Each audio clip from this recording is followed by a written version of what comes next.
ছোটবেলা থেকেই মাকে খুব আচার বানাতে দেখতাম। শীতের সময় শীতকালীন ফল দিয়ে আচার বানাতো, আর গরমের সময় আম দিয়ে আচার বানাতো। আজকে আমি আপনাদের সাথে আম দিয়ে একটি আচার বানিয়ে দেখাবো, যেটা আমার মা খুব বানাতো। এখানে আমি 1 কেজি কাঁচা আম নিয়েছি। আপনারা 1 কেজি আমও ব্যবহার করতে পারেন, আবার চাইলে তার বেশি পরিমাণ আমেরও ব্যবহার করতে পারেন। তবে আমি 1 কেজি আম দিয়ে আচার বানিয়ে দেখাচ্ছি। আমের আচারটা আমি খোসা সমেতই বানাবো। এর আগের দিনও কিন্তু আমি আপনাদের সাথে খোসা সমেত আমের ঝুরি আচারের রেসিপি শেয়ার করেছি। সেখানে মশলাগুলো একরকম ছিল। আজকে একটু মশলাগুলো কিন্তু আলাদা। এবং মশলা যেহেতু আলাদা, স্বাদও অবশ্যই আলাদাই হবে। আমের খোসাটা আমি না ছাড়িয়ে বড় বড় চাকা চাকা করে কেটে নিচ্ছি। আর যেহেতু আমগুলোতে আটি হয়ে গেছে, তাই মাঝখান থেকে কাটা যাচ্ছে না। যেভাবে আমরা স্লাইস করে কেটে নিই, ঠিক সেই রকম ভাবেই আমি স্লাইস করে বা চাকা করে কেটে নিলাম। এরপরে ছুরি দিয়ে এরকম পাতলা পাতলা করে কেটে নিচ্ছি। যেহেতু আমার মাকে এরকম পাতলা পাতলা ঝিরিঝিরি করে কাটতে দেখেছি, সেই জন্য আমি এরকম ভাবে কাটছি। তবে এরকম ভাবে কাটা যেহেতু একটু সমস্যা, তাই জন্য এরকম ভাবে না কেটে আপনারা মিক্সিতেও গ্রাইন্ড করে নিতে পারেন। আবার চাইলে গ্রেটার দিয়েও গ্রেট করে নিতে পারেন। আমার ছোটবেলাতে যেহেতু আমাদের বাড়িতে মিক্সি ছিল না, তাই কখনো আমি মাকে মিক্সি ব্যবহার করতে দেখিনি। এইভাবে বটি দিয়ে একদম ঝিরিঝিরি করে কেটে নিয়ে তবে এই আচার বানাতো। আমি একটু আপনাদের দেখিয়ে দিলাম যে আমার মা কিভাবে কাটতো। যাই হোক, আমি চৌকো টুকরো করে বাকি আমগুলো কেটে নিয়েছি। এগুলোকে এবার আমি গ্রাইন্ডিং জারের মধ্যে দেব।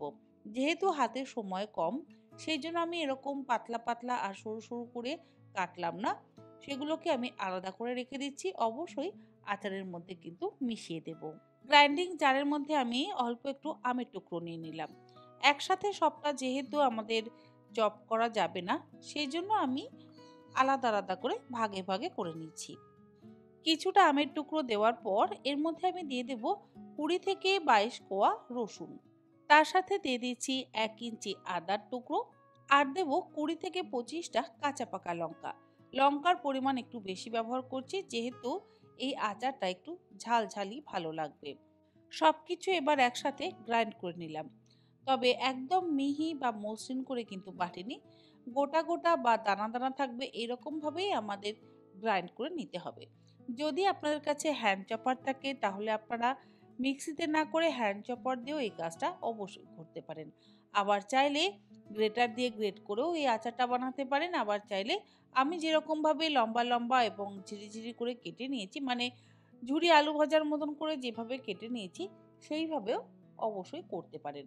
সবটা আমি গ্রাইন্ড করে নেওয়ার পর একটা বাটির মধ্যে নিয়ে নিলাম। এরপরে এর মধ্যে নিয়ে নিচ্ছি 1 চা চামচ পরিমাণে গুঁড়ো হলুদ। তার সাথে দিয়ে দিলাম 1/2 চা চামচ পরিমাণে কাশ্মীরি লঙ্কার গুঁড়ো। কাশ্মীরি লঙ্কার গুঁড়ো খুব বেশি কিন্তু ব্যবহার করব না। 1 চা চামচ পরিমাণে দিয়ে দিচ্ছি নর্মাল লঙ্কার গুঁড়ো। আর এই নর্মাল লঙ্কার গুঁড়ো ব্যবহার করলে অবশ্যই ঝাল হবে। তার সাথে দিয়ে দিলাম 1/2 চা চামচ পরিমাণে হিং। এখানে হয়তো আপনারা বলতে পারেন যে রসুন আর হিং দুটো একসাথে কেন ব্যবহার করছেন। আচারের ক্ষেত্রে দুটো একসাথে ব্যবহার করলে গন্ধ অসম্ভব ভালো হয়। তবে যদি আপনাদের হিং ব্যবহার করতে আপত্তি থাকে, তাহলে আপনারা হিংটাকে অ্যাভয়েডও করতে পারেন। সব কিছু একসাথে খুব ভালো করে মিশিয়ে সাইডে রেখে দিলাম। এবারে আমি 250 গ্রাম পরিমাণে সর্ষের তেল গ্যাসে খুব ভালো করে গরম করে নেব। ধোঁয়া ওঠা গরম করে নিয়ে গ্যাসের ফ্লেমটাকে বন্ধ করে দিয়ে আলাদা করে রেখে দেব, যাতে সর্ষের তেলটা ঠান্ডা হয়ে যায়।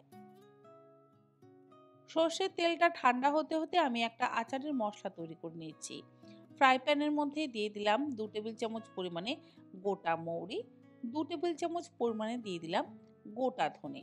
তার সাথে 1.5 টেবিল চামচ পরিমাণে দিচ্ছি গোটা জিরে, 1 টেবিল চামচ পরিমাণে দিচ্ছি হলুদ সর্ষে। আর এর সাথে দেব 2 চা চামচ পরিমাণে রাই।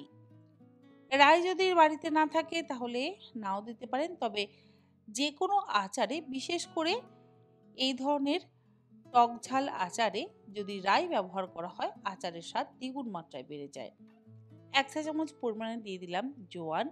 তার সাথে দিয়ে দিলাম 8-10টা গোটা শুকনো লঙ্কা আর দিলাম 10-12টা মেথি। গ্যাসের ফ্লেমটাকে লোতে করে দিয়ে 2 মিনিট আমি ড্রাই রোস্ট করে নেব। মশলা কিন্তু খুব বেশি সময় ধরে একেবারে ভাজবেন না। মশলা যদি বেশি ভাজা হয় তাহলে আবার আচারের স্বাদ নষ্ট হয়ে যাবে। 2 মিনিট মশলাটা ভাজা হয়ে যাওয়ার পর মানে মশলাটাকে আমরা জাস্ট একটু গরম করে নেব। গরম হয়ে যাওয়ার পর গ্যাসের ফ্লেমটাকে বন্ধ করে দিয়ে এই হালকা গরম করে নেওয়া গোটা মশলাগুলোকে একটা আলাদা প্লেটের মধ্যে রেখে ঠান্ডা করে নেব। ঠান্ডা হয়ে গেলে তবে আমরা মিক্সিং জারের মধ্যে নিয়ে গুঁড়ো করে নেব। তবে একদম মসৃণ করে কিন্তু গুঁড়ো করব না, একটু যাতে দানা দানা থাকে ঠিক সেই রকমভাবেই আমরা আচারের মশলাটাকে গুঁড়ো করে নেব।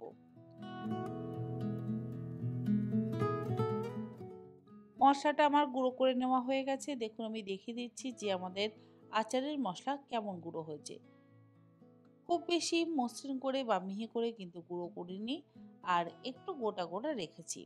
এতে দেখতেও ভালো লাগবে এবং খেতেতেও অসম্ভব ভালো লাগবে। যে বাটিতে আমি আমটা রেখেছিলাম সেই বাটির মধ্যে গুঁড়ো করে নেওয়া মশলাটা দিয়ে দিলাম, সবটাই দিয়ে দিলাম।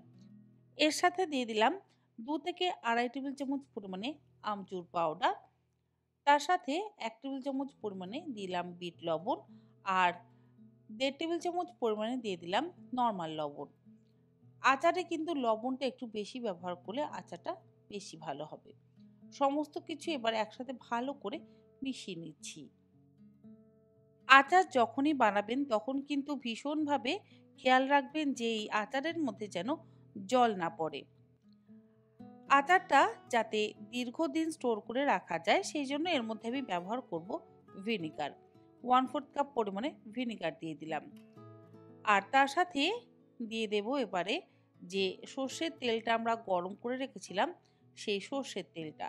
সবটা সর্ষের তেল গরম করে তারপরে ঠান্ডা করে নিয়েছিলাম। এই ঠান্ডা সর্ষের তেলটা মিশিয়ে দিচ্ছি আমাদের মশলা মেশানো আমের মধ্যে।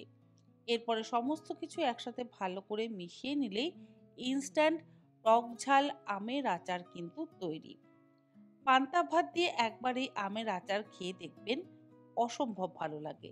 এছাড়া রুটি পরোটার সাথে তো ভালো লাগেই, আবার সন্ধেবেলা যদি চা দিয়ে মুড়ি মেখে খেতে ইচ্ছে হয় তাহলে 1 চা চামচ বা 2 চা চামচ এই আমের আচার মুড়ির মধ্যে ভালো করে মিশিয়ে নিয়ে খাবেন, দেখবেন খেতে অসম্ভব ভালো লাগে।